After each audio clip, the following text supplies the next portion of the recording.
Here we go. What's going on, guys? Welcome back to the Go Getters Coaching Podcast. Yo, DJ Mike Check, if you're listening to this, you got to give us a banger intro soon because I can't keep doing this, man. I can't get creative like that. So, We need Mike the Check. blowhorn. We need the blowhorn where it's like, bow, bow, bow, bow. Woo! But I'm back with the homie Peter. Let's get it, man. What are we talking about today, Peter? What up, guys? So we got a great one for y'all today. And I think this is a very common topic that we all struggle with, regardless of if you're just starting out in practice, just starting out your business, or even, if you're multiple years into your practice, and this topic is going to be on limiting mindsets. I still think like this is something very commonly that I experience on a monthly basis or even yearly basis, even though I'm 5 years in. But yeah, let's kick it off, man. Andy, what was something that you kind of struggled with from a limiting mindset standpoint when you first started out? Yeah, I think the biggest one was, and this is something that I've actually voiced to other clinicians before when I was early in my career. I was just like, yo, why would anyone come in to see me if they could pay somebody else?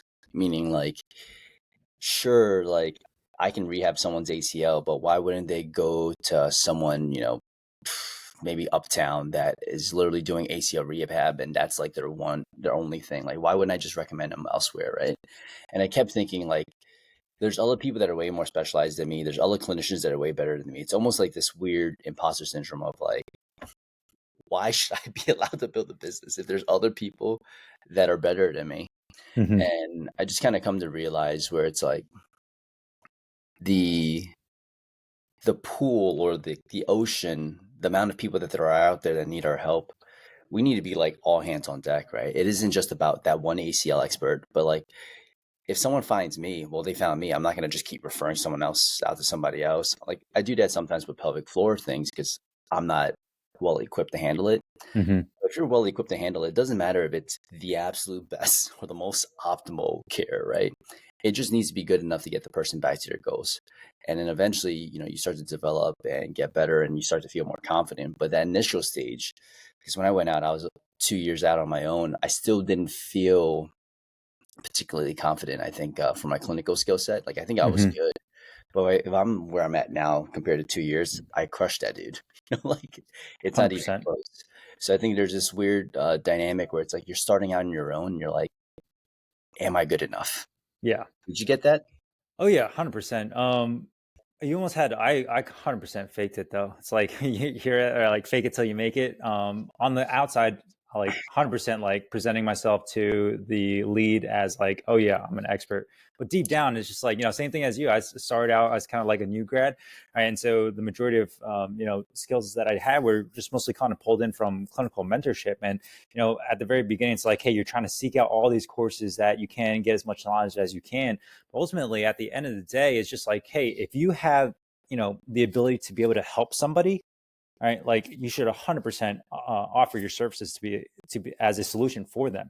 And I know this is something that so many clinicians, whether they're just starting out or they're multiple years in practice now, and they're looking to kind of start their own cash practice, they're like, man, am I good enough as a clinician to step out on my own, market myself as the expert in order for people to come and pay me cash?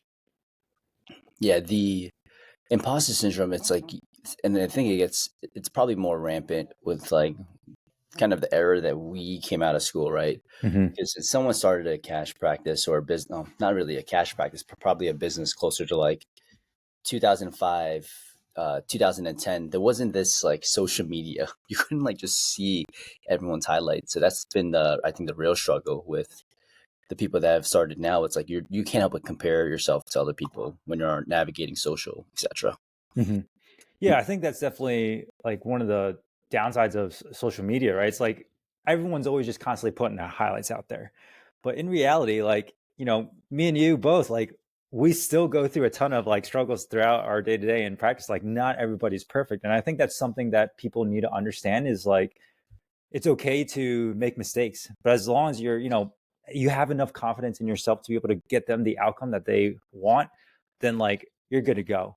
And really, half of it, I feel like, is, you know, just being able to spend one full hour with them and be able to listen to them and, understand their true situation and give them the attention that, they need. I feel like a lot of times, like in this one-on-one cash practice setting, it's like it's almost so hard to not get people results because you have one full hour with them. You have an individual that's motivated, that's going to do what you tell them to do. Whereas, like sometimes in an insurance setting, it's like you almost kind of feel like, hey, you're not able to get people results, but in reality, you're like seeing 2, 3 people at the same time, right? Your attention is kind of divided between multiple people, and you have people who aren't necessarily motivated. You can tell them and give them everything that they need in order to succeed, but they don't go ahead and execute that on their own. But in this setting where it's one-on-one, you have people paying you out of pocket. They're motivated. They're going to execute, do everything that you tell them to do. Like it's a very, very high success rate. Yeah, that's like the nail on the head, right? It's like most of the people that come in, it's like you tell them to do stuff, they're gonna do it. And I would say 95% of my patients, I don't have to like be like, come on, give me something, right? Yeah, Like you don't have to motivate them. yeah. They got it. The only thing, and I would say that changed I don't want to say my limiting beliefs or like my thoughts on it was like once I started getting word of mouth referrals, I was like, Mm-hmm. oh, like the thing that I'm doing is valuable, right? Like there's nothing. I think the biggest compliment you give a small business owner, or like in our case, like as a physical therapist, is you recommend your friends and family. Mm-hmm. Like once they recommend friends and family, you're like, holy crap, I'm a part of this guy's like ecosystem. Yeah, 100%. So 100% skill set, having confidence in your own skill set. And then I think another big thing that is also kind of correlated and ties into that is price as well too. I know like at the very beginning, I was charging 150 for an evaluation. I was like, oh God, like are people going to pay me 150? And I think it's really just because, hey, you've never really been exposed and been around other people who have charged that amount. And so for you, it's like your previous experience of what people are paying is maybe like a $30 copay. So to go from like a $30 copay to all of a sudden your value is now 150, it's like, what was that? Was that like a 5x of what you were quote unquote worth before? And then all of a sudden, right, you start hanging around other people that are charging like 300, 400, and all of a sudden it's like, holy shit, like if they're charging that much, like can my value also be up there as well too? But yeah, what are your thoughts on that? Like, on price, do you feel like that was something that you struggled with at the very beginning as well too?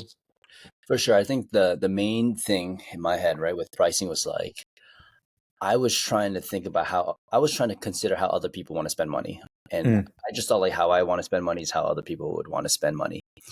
And well, what's the line we always say? Don't count someone else's cash. Like don't worry about what other people are doing. Like they're not the ones that are making the buying decisions. I mean, you're not the one You're that. not the, yep. Yeah, they are the ones. So it's like, why are you so concerned about like what they're trying to do? And I think it goes back to like being first generation American. You zoom out, and it's like my parents would never pay for this. Mm-hmm. My great grandparents, they're definitely, my parents, my grandparents, my great grandparents, like no one in my ancestral line would have been able to afford this service. And I can't even currently right now, right? Starting out as a new practice owner.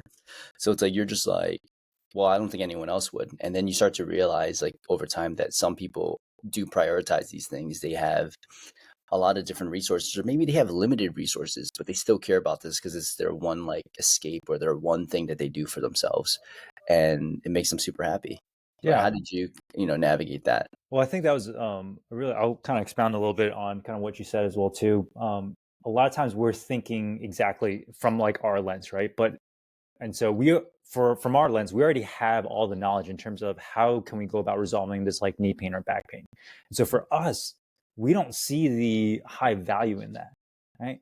But in reality, people will purchase whatever they value the most. And so if we have the solution for a big, big, big problem that is really, really high on their priority list, that they've spent, multiple years and probably even more thousands of dollars trying to resolve, and they still can't fix it, and you present the solution in front of them, and it's of immense value, and they believe that, hey, you are the expert with the right solution to get them to the end goal. I think like, we could probably charge 10K and people will still buy. I think for the right type of person, well, I don't want to say the right type of person, but the right kind of context, people would pay an unbelievable amount. I remember I had a really bad flare up like 2 years ago. Trap bar deadlifting like 450 for reps. I was trying to go for like 15 plus reps. I don't know, just Damn, subtle flex. yeah, just being ridiculous. It's one of those like AMRAP programs, and I Yeah. felt the pull, and I was like, oh shit. Hmm. And I did not go away for like a month. And at that time, I was like, if I could pay someone just 8 to 10 G's right now, just to get rid of this Yep. thing, so Just to fix it.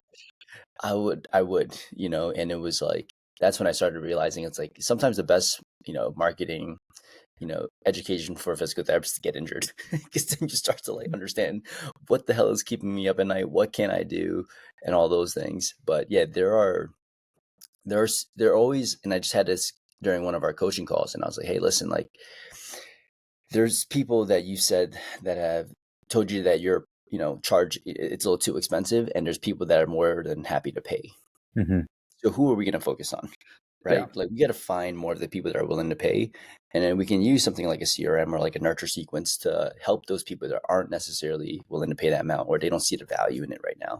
Hmm. But if you keep trying to focus on a crowd that doesn't necessarily prioritize what you do or see the value in it, it's the quickest way to, race to the bottom. But if you start to focus on people that actually want your care, that have the resources, I would start there first. Like focus on that. Don't worry about the other people because they're actually going to perpetuate this limiting mindset you have of like, oh no, I gotta show it to them. I gotta prove it to them. Like, dude, you are enough for the most part, right? Like if you've been doing it clinically, taking content courses, super intentional with your own development, and you've seen, great results, focus on the people that really are, you know, are starving for your service. Hmm.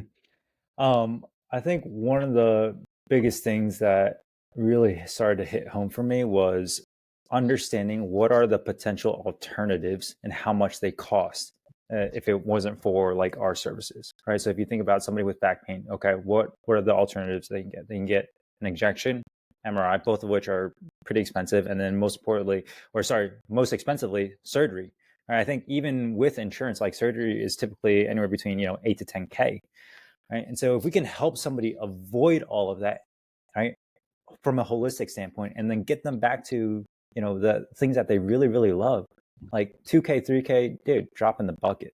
Um, the thing is, like, yeah, I've even seen like chiropractors, right? They truly truly believe in like what they do, and they're charging 5 6K, right, for full planet care. And again, people are buying it because they feel like, hey, this is exactly what I need in order to resolve my situation. I think a lot of times people purchase based off of the confidence and the amount of education and information that they have in the amount of in the solution that you're providing in front of them. So if we can educate them enough, right? And that's exactly with what you were talking about before with the CRM, with the drip sequences. Can we nurture these people enough from an education standpoint to help them understand that, hey, our performance physical therapy, that's private pay, that's out of network, even though physical therapy is covered by your insurance, is exactly what you need in order to get you to your end goal. And it's becoming more and more common these days now that people just go straight into like out of network or private pay. Like personally myself now too, it's like I have like my GP visit, but anything else, I'm just gonna take a friend's recommendation. Like when I had Yep. my nosebleed that went on for like 6 hours, I went to an ENT that was like private pay, and I was like, oh Mm-hmm. boy. But the guy was speaking with so much conviction. It was probably the funniest medical interaction I ever had. Comes in, he's like, all right, I'm going to pick off this. Here's what I'm going to do, right? I'm going to pick off this tiny scab. Two things are going to happen. There's nothing behind there. You're good to go. The second thing happens is the blood starts coming out like crazy again, and that means we got to cauterize it. He's like, I can seal it back up, and you can go get it cauterized somewhere else, or you can, stick with me. And I'm telling you right now, I'm the baddest motherfucker here. Like, I'm so fucking good at what I do. And this is a like middle-aged Jewish guy telling me this, right? And I'm just like, Love it. and I'm like, dog, let's fucking get it. Like, I've never felt more confident being in there. Yeah. And it's just one of those things that, like, when you speak with that kind of conviction and feel confident, Mm-hmm. people are willing, more than willing. And that's such a great point that you hit right there, right? Like he said it with so much confidence that you knew, hey, like he was 100% able to get you the outcome you were looking for. And that's from a consumer standpoint. That's exactly what the the lead wants to hear as well too. So it's like, even if you aren't necessarily sure, like, hey, like what it is, right? You just have to be able to portray to them, hey, like this is exactly what's going on, and be able to speak with that conviction so that within the plan of care, you do have the opportunity and the time to be able to figure everything out and then get them to the end goal, even if you don't know 100% what exactly it is on that first evaluation. Yeah, there's people that kind of start their business. And listen, I am a full believer that the first thing you should do is just marketing and sales. Just do the thing that starts to generate money. But it takes about, especially with the resources you have now, you can put up a website, you can like write some blog, you can start to like build some authority by having some certain assets like even the intake system. Like, there's people who are like, all right, if you want to work with me, fill out this form. And I'm like, bro, this is like asking a little kid to come into a van and get some candy. This shit looks shady as fuck. You know what I mean? And you're like, I don't want to pay $50 for an intake or like this $200 a year website subscription. Like I could with Squarespace, you could build a website in less than an hour and you're good Yeah. to go. But it's just so funny because like, from the pricing side of things, you feel more confident charging your prices when you know you've got everything else kind of building that education and branding for you. There's people that will, and I hammer this point home all the time. It's like people read websites, people look at all your content, and the better your marketing is, the easier the sales is. Yeah, no, 100%. I think one of the things that's is interesting as well too with pricing is just like overall, whenever you raise prices, like I used to have this like mindset that, hey, if I raise prices, people aren't going to buy. But in reality, like the people that are going to buy like a $2,000 package, they're also going to buy a $3,000 package as well too. And so same thing, like when I remember when I raised my rates from like 150 for the eval up to 200, I was like absolutely terrified. I was like, oh shit, like are they just going to say no on the discovery call when I tell them it's $200? But like nobody blinks an eye. And I think that's just something that like a lot of people I always hear, like they're so terrified of raising their prices, raising their rates. And in reality, like people are still going to say yes, especially when they see the value in it. And so it's really up to us, like on the discovery call, on the initial evaluation, to be able to make sure, hey, like we portray enough value that the value exceeds whatever the price is that we're asking them to move forward on. I think we went from like 150 and we went to 200 per session. Yep. Then we created 250 eval. Then we had packages. Yep. And then I was like, let's go to 75, and eventually we'll go to 300. Christy, let's just do 300. There's no difference there. And I'm like, yeah, you're right. I'm like, it just made me nervous, but we ended up doing it. It was perfectly fine. Like no one bats an eye with these things, and we're probably going to change our rates soon because like shit's getting more expensive. Inflation occurs, and like 100%. as you start to scale a team and build stuff, it's like you want to be able to provide the most you physically could, and that only happens if you're charging enough. Yeah, you gotta have enough money to pay your people well, right? And then also, yeah, overhead, especially you have your own standalone space, where if that is the goal of what you are transitioning into, and then yeah, as you kind of continue to get larger, you dabble into ad spend. Like, where's all this money coming from? Like, in order to be able to provide an incredible experience for people, like you have to charge enough. I think the next like limiting mindset, and this thing doesn't. I don't think it necessarily goes away, but I always have this thing. And you could. I feel like we talk about this every now and then. It's like I can't do this anymore. Like I'm just not fit to be like an entrepreneur. Like this is like I'm not built for this kind of stuff. And this is something that in the beginning, maybe like once a month, you know what I mean? And like as you start to get better every couple of months, hopefully like once a year, maybe, that duration of time before it comes back up, I think it takes a while. But I think, as you naturally build something bigger and bigger, it starts to creep up again. You get that? Oh, 100%. Like as you get larger, the problems don't go away. The problems just continue to get larger and larger. But I think with like what you're saying, right? Like we basically just build up enough proof for ourselves, right? Like understanding, hey, like it's actually going to be okay. Similarly to our clinical skill set, right? Remember maybe the first time like you treat somebody and you get them better with their back pain, you're like, oh shit, like maybe that was a fluke. then by the time you've like helped over 500 people, get back to deadlifting without back pain, you're like, oh, sweet, like this is enough proof of concept. So similarly, at the very beginning of your cash business, as you're just starting out, you're like, holy shit, I hit my first 10K month. Like, is this a fluke? Is like nobody gonna come in my door the next month, right? But then all of a sudden, like, you start to realize, okay, wait, like this is actually going to be okay. I still remember my first like November and December, man. I thought I was going to like shut doors down because there was like nobody coming in because of like the holidays. And then I realized, okay, next November and December, it's just a common trend that occurs. And now, the fourth year, fifth year coming in, we actually prepare for that ahead of time to kind of accommodate for that. So I think it's, you just understand the larger you get, you still have problems, but you kind of understand enough ebbs and flows within the business to kind of, that you'll still be able to move the needle forward. But that's exactly what you said, man. Like every couple of months, I'm just like, holy shit, is this going to go away? Like, am I able to do this anymore? But I think that's just, what kind of comes within the, range of being an entrepreneur. Yeah, there's a couple of things that I'll talk about another learning mindset that kind of occurs that kind of coincides with this. But I would say that for the most part, it's like trying to see, I work with a high performance coach, and I also work with like a mental health and performance coach. And both of them share fairly similar beliefs on like, when something bad happens to you, it's okay to admit that it was bad, right? To Mm-hmm. feel down about yourself.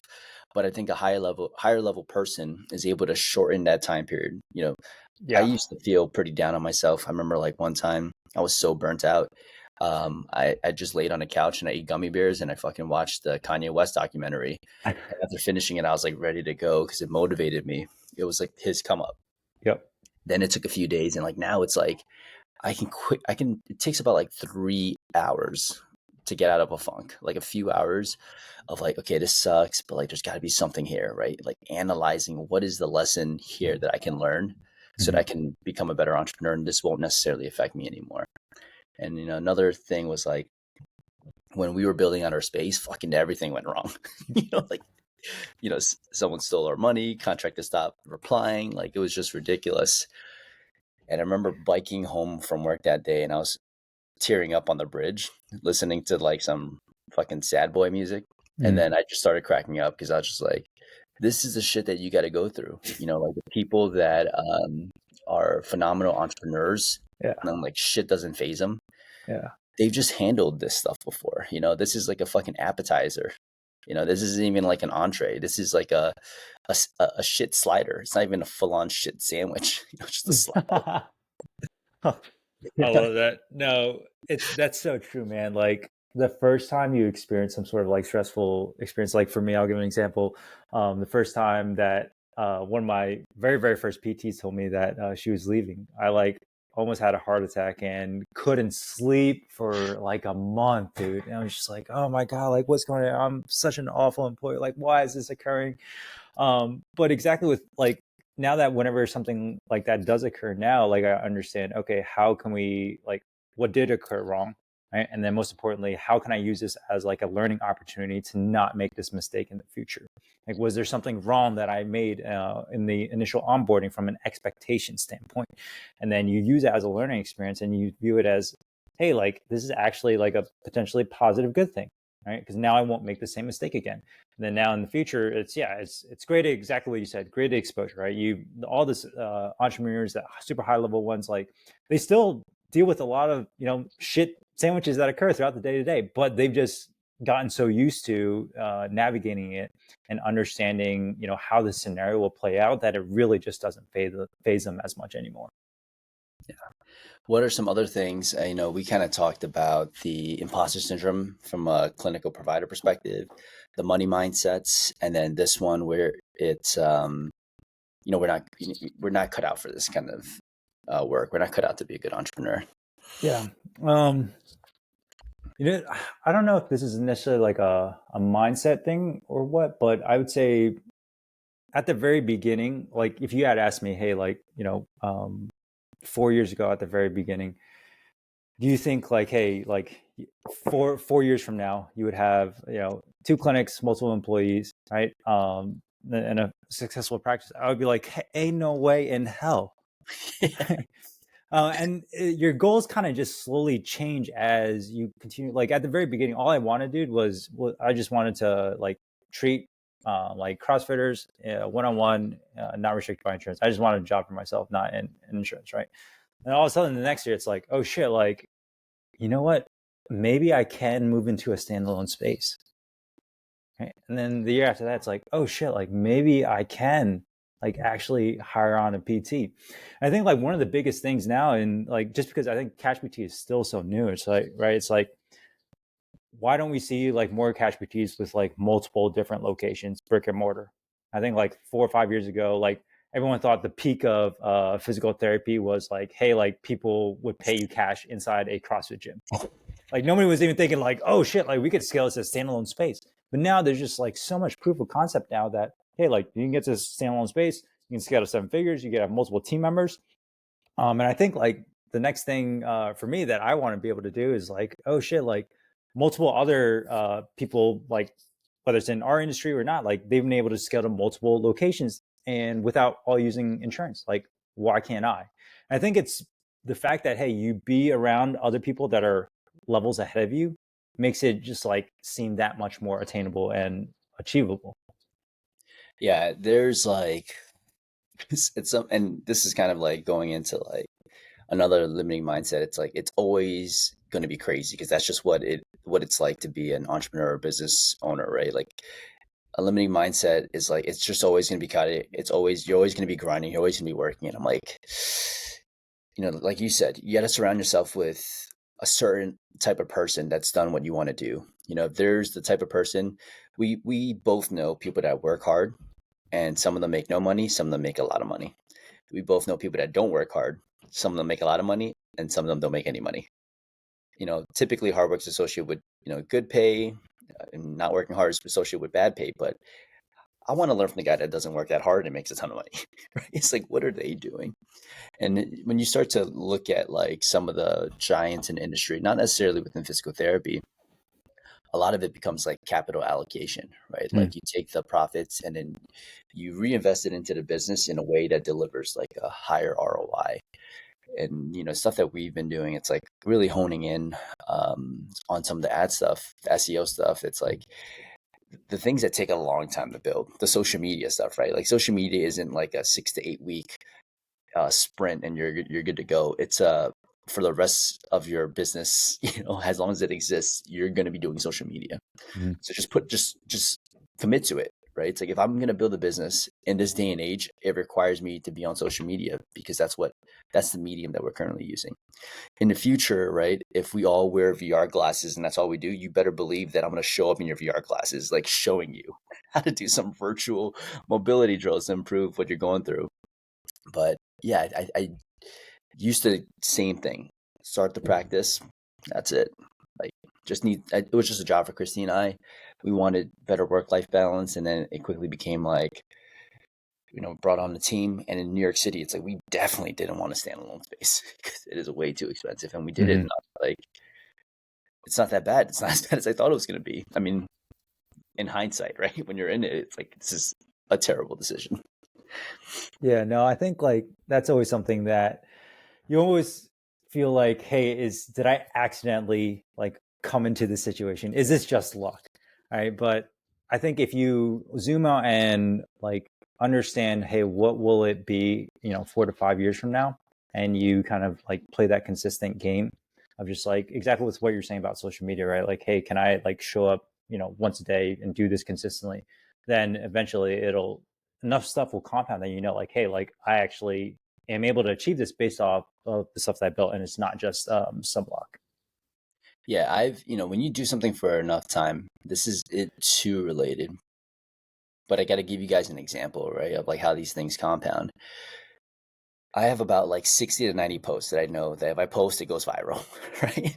And I've used those posts consistently, time and time again, and I sprinkle it in. And that's what happens. Like when you have enough quality posts, enough videos, etc., like you can reuse stuff and you know that it's something that'll generate leads. Like right now we have 500K impressions in the past like month. Mm-hmm. To that on ad spend is a lot of money, to get 500K impressions. So like these are 100%. things that are free that you can get better at, and it compounds, and you can just sprinkle it in whenever, And here's the thing, right? Like, Andy, have you ever had a post that like just flopped and didn't all the do time. it? Yeah. And I think that's a lot of times what I see with like people who are just starting out, and even sometimes with me as well too. It's like you always almost want it to be like so perfect every single time, but in reality, it's like you're gonna fail, and it's 100% okay. But in order to get to that one post that does go viral, like how many posts do you actually need to post in order to get to that one thing? But in order to get to that one thing, you got to take action. Let's flip it a little bit, because I like that we talked about the limiting mindsets. What are your mottos? Like, what do you do in order to, like, when you identify a limiting mindset, you're like, you can clearly see it, but how do you start to like chip away at it? I think the first thing that I had to do was actually even understand that, hey, this was a limiting mindset. Like actually identifying it. I think like, this is actually a great podcast because we're actually directly showing people, hey, like this is actually like a problem. When in reality, like, 4 or 5 years ago, like I didn't even know like, hey, this was an issue. Like maybe it's just like something that's normal. Yeah. Right. But yeah, I would say like once you do understand like, hey, this is a limiting mindset, what can we do to improve it? I would say slowly expose yourself to it. Put yourself in uncomfortable situations and like greatly, like slowly expose yourself to that so that it becomes normal and it's just, you're used to it. I think one of the things that we talked about was like fear of rejection. Right. And I know this is something that we talked about before in the past, right? I think a lot of times, like us as physical therapists, we hate hearing rejection, right? We go through all the schooling, we feel like, hey, like we're, like really, really great at what we do. We're able to help people. And so the first time like you hear a no or rejection, you're like, oh, what the hell? And then all of a sudden it's like, hey, now you got these two guys on a podcast telling you like, hey, you got to fail in order to succeed and improve. And I think this was one of the situations that one of the examples that you gave me maybe like a couple of months ago of a guy. This is a example that you do for yourself. So you said like the guy goes to a coffee shop, right? And then every single time or wherever he goes, he just always asks for a discount, expecting the no. And so for that, he's just basically just slowly increasing his exposure to hearing no and rejection. That way, whenever he does hear, it's like it's totally normal and it's just part of every day.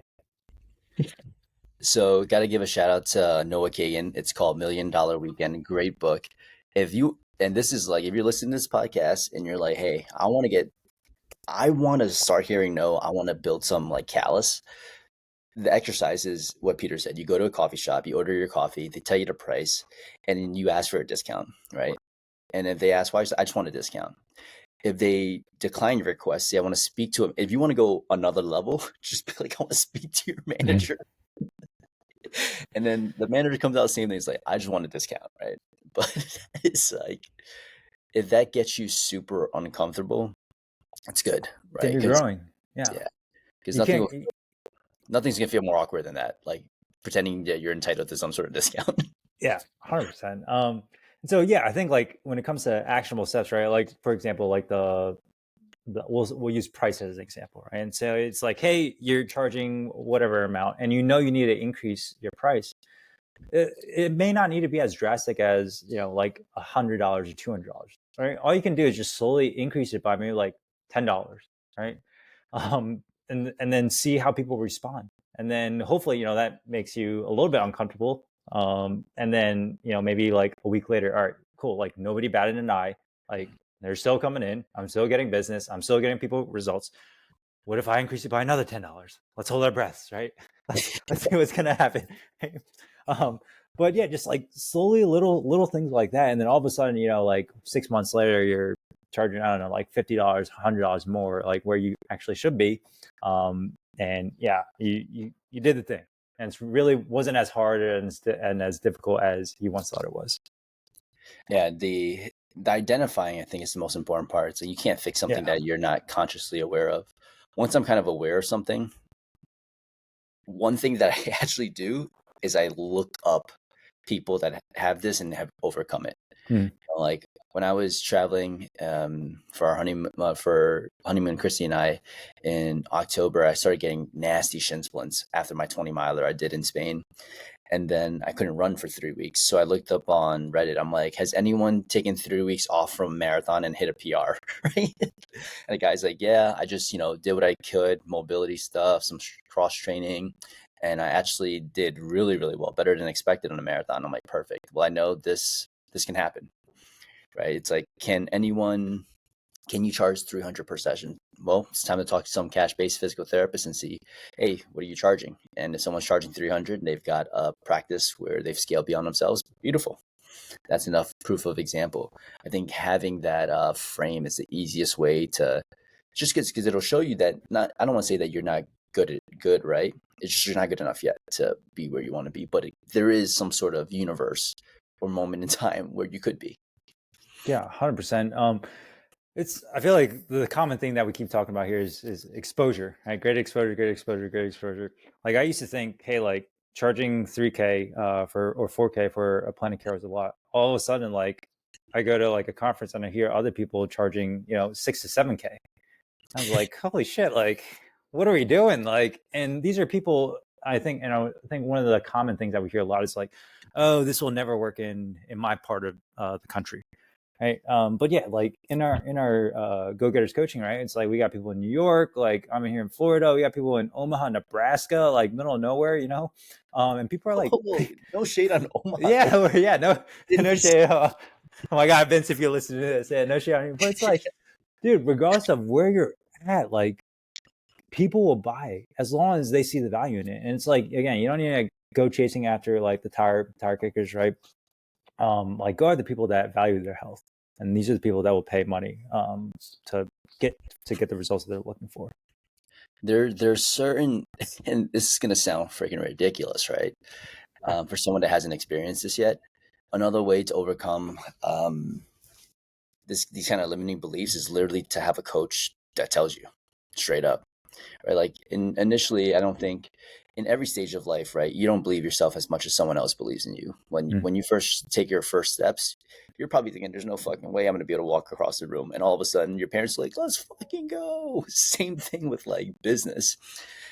When we first started Moment Education, it was 1,000 for the shout outs to the OGs, 1,000 for 3 months, and that was the biggest steal I think of the century. Then I increased it to I'm not even kidding, 1,077. Yep, and we sold out. And then guess what? I increased it to 1,177. And on the fourth cohort launch, I was on a Zoom call with my coach. My coach is like, I want you to open up your program, right? I hired a coach and looked through it. He goes, this is better than residencies, right? And people are willing to take a pay cut on that. This is better than anything I've seen. You've got to charge at least 4,000. I was like, what? Anyways, I went up to 2,000, sold out. And then another coach that I ended up working with was like, dude, 2,500, just freaking do it. Just put it in there and hit submit. And when I sent out the email sequence to launch, like I look at Christy, I'm like, here we go. Boop. Right. And now it's currently at 3,000. And again, it's like people are still saying it's the best investment they've ever made on themselves. But I Yeah. wouldn't have been able to do that until I had a coach literally force me to change it. He's like, don't come back to this call unless you've changed your price. Like, I don't even want you to show up on this call again. No, that's a great point, man. I think a lot of times, yeah, like we ourselves, right?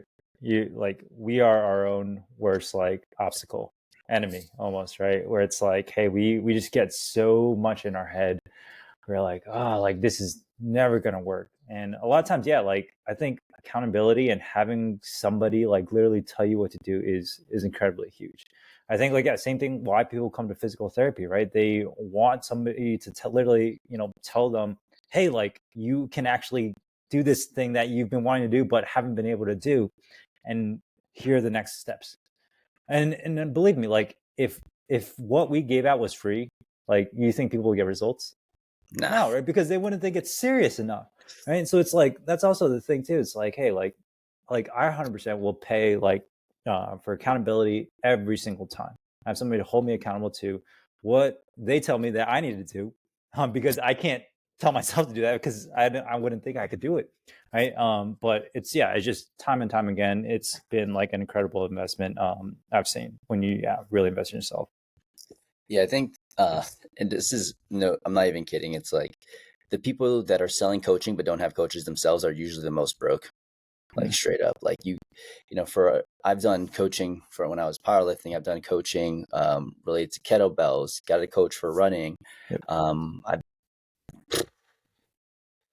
I've had like 4 or 5 coaches for moment in education, at least 3 different coaches for moment physical therapy, and then just learning from like miscellaneous random things. And now like high performance coach geared towards time management, and mental health performance coach, just like more therapy. Like those are active. Like I remember probably a year ago, it was like 7,000 coming out of the account every single month just from coaching. Coach, Like, yeah. yeah. What do you? Because you, I know, invest a ton too. Dude, I was doing the math on this. I think in the past 5 years, I've invested probably close to 200K in business mentorship and coaching. Yeah, And I say the word investment because, like, again, people will say like, "Oh, 200K is so much," but like when I look at the ROI in terms of like how well the business has grown over the last 5 years, it's like it's a steal. It's like what's the average investment on like a stock market? it's a 6 to 8%. 6 to 8%, right? It's like and whereas like I don't know, I might need to say this for another podcast in terms of doing the math on this, but like for our practice, just for this year, we'll do like 1.4 mil, and even if we just do like 200, whatever the return on investment is, 200 to 1.3, it's like it's crazy, right? It's like you'll never get that in from a stock market. And so I think, really like you are your best, like investing in yourself is really the best choice that you can make. Yeah, I remember paid in full. I did one coaching, it was like close to 20K. Yeah. And then within a quarter, like within like a month, we made that back. And I was like, dope. Now Like, why did I do this earlier? like we're good to go. And it sounds absolutely ridiculous, but I think once you experience that for the first time, you're just like, it doesn't make sense not to do it, especially if there's like a certain guarantee, or like they've put themselves in like skin. They've given themselves skin in the game, right? With like the Mm-hmm. outcome that they're supposed to deliver for you. But yeah. Any other things related to limiting mindsets? Yeah, I think this is like a really big one. I know we're kind of wrapping up a little bit on time, but I think it's like fear of what might happen if like this thing doesn't plan out the way we want. I think we are so lucky, like as a profession, that if you kind of play out the scenario of like, hey, you start your business, what if, right? God forbid, for whatever reason, like you just don't make any money and the business does not do well at all. What then? Right? Like, what's the worst case scenario? Worst case scenario is literally you just go back to your current job that you're currently in, right? And you continue to work that. Like, you still have like a steady income, right? You're still able to, pay for, your mortgage, your family, provide a stable income, right? And so if you think about like worst case scenario is like really, really not that bad when you zoom out compared to like other people's situations. And like physical therapy, healthcare, it's always going to be something that's in high demand. And I know a lot of times when I'm talking to people like that are wanting to start out the cash rate, they're like, like I need more stability. Like right now, like I just don't know if now is the right time. But the number one thing that we will never have enough of is time. Right. That's the main thing that's coming down. It's like, if not now, then when? Like, oh, I'm about to have a baby. Well, yeah, you're about to have a baby, but that baby is about to be turned into like how much do kids cost these days? I heard it's like close to like a mil from the time they're like 0 all the way up to 18. Right. So it's like, oh shit, I gotta prepare for a baby. I was like, well, yeah, this baby's about to be a lot more expensive. Like, can you increase your revenue or your take home income to be able to prepare for this? And 330K till you're 18. 330K, yeah. It's like, well shit, man. And so the biggest thing is like you'll never feel ready. Right? You'll never feel ready to take the next step, but you just got to do it. And then for me, a lot of times whenever I'm taking a look at situations of business decisions I'm about to make, I always play out, hey, best case scenario, worst case scenario. If I can live with this worst case scenario, I'm 100% doing this. because you only have that much more upside. And that's like the call it like barbell strategy. If you like read like Nassim Taleb, you never want to put yourself in a scenario where like you can lose everything. You want to put yourself in a scenario where like there's a ton of upside and you can tolerate the downside if something doesn't go your way. Because again, it's probably not going to go your way. Like, that's the reality of it, right? But if you're prepared for something not going your way, you're going to be you're going to be well equipped to handle it. I don't necessarily think that makes you a pessimist. I think it just makes you like a more rational optimist. Like, Mm-hmm. it's good to focus a little bit on like what could potentially go wrong, but don't let that paralyze you. Just know that what could go wrong is something that you can handle. Awesome, squad. I think that was a solid podcast. Listen, we're not going to do this. We don't ask for a lot, right? Just do a couple of things. If you're on Instagram, follow us at Go Getters Coaching. If you're listening on Spotify, bruh, come on, let's hit that 5-star rating. Show us some love. And if you're on YouTube, ain't much happening on YouTube currently, right? But comment, subscribe, give us a like on there as well. But every single week we're going to be rolling out podcasts. So if you're loving what we do, and there's specific topics that you want to break down, shoot us a DM, and we'll cover that for you guys. Peace. Peace.